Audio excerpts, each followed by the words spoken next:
नमस्कार, ENI live में आपका स्वागत है। महाराष्ट्र सरकार के राष्ट्रीय बाल स्वास्थ्य कार्यक्रम के अंतर्गत सेवा शिविर का आयोजन नांदोल के देंगलुरु में सरकारी अस्पताल में किया गया, जिसमें देंगलुरु तालुका के 206 बच्चों का स्वास्थ्य परीक्षण किया गया। तो वहीं सरकारी स्वास्थ्य कार्यक्रम के चलते 2008 से अब तक 53 हृदय रोगी बच्चों का सफल ऑपरेशन किया गया है। तो साथ ही यहाँ 200 से ज्यादा बच्चों के आँख, कान, नाक, गले संबंधी बीमारियों के ऑपरेशन भी हुए हैं। तो वहीं इस आयोजन में अधीक्षक doctor Sheikh, doctor Patil, doctor Najeeb व डॉक्टर अभय भी मौजूद थे।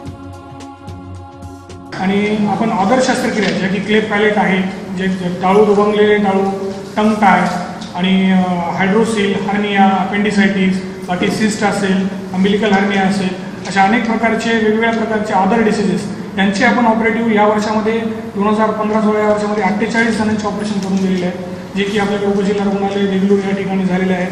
त्या डॉक्टर शेख सर यांनी आपल्याकडे ऑपरेशन करून दिलेले आहेत त्यांचे।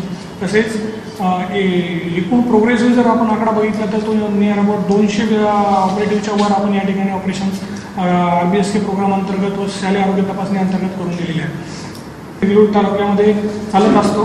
तर या प्रोग्रामला आज आपण या ठिकाणी आज कॅम्प घेतलेला आहे।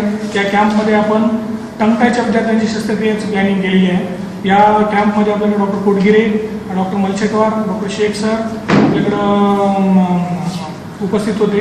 त्यापैकी डॉक्टर कोटगिरे सर यांनी आपल्याकडं या प्रोग्रामसाठी कुठलेही पैसे चार्ज न करता त्यांनी आपल्याकडं 10 ते 15 टंगटायच्या शस्त्रक्रिया आपल्याकडे करून देणार आहेत। आज त्या टंगटायच्या शस्त्रक्रिया आणि अदर काही डिसीजेस, हार्ट डिसीज असतील, बाकी कुठले जे कॅम्पचे विद्यार्थी आहेत त्यांना आपण रेफरल या ठिकाणी बनवून त्या ठिकाणी त्यांचा आपण सरकार की इस योजना के चलते जहां बच्चों में खासा उत्साह है, तो वहीं उनके परिजन भी खासे उत्साहित हैं। नांदेड़ से संदीप देसाई।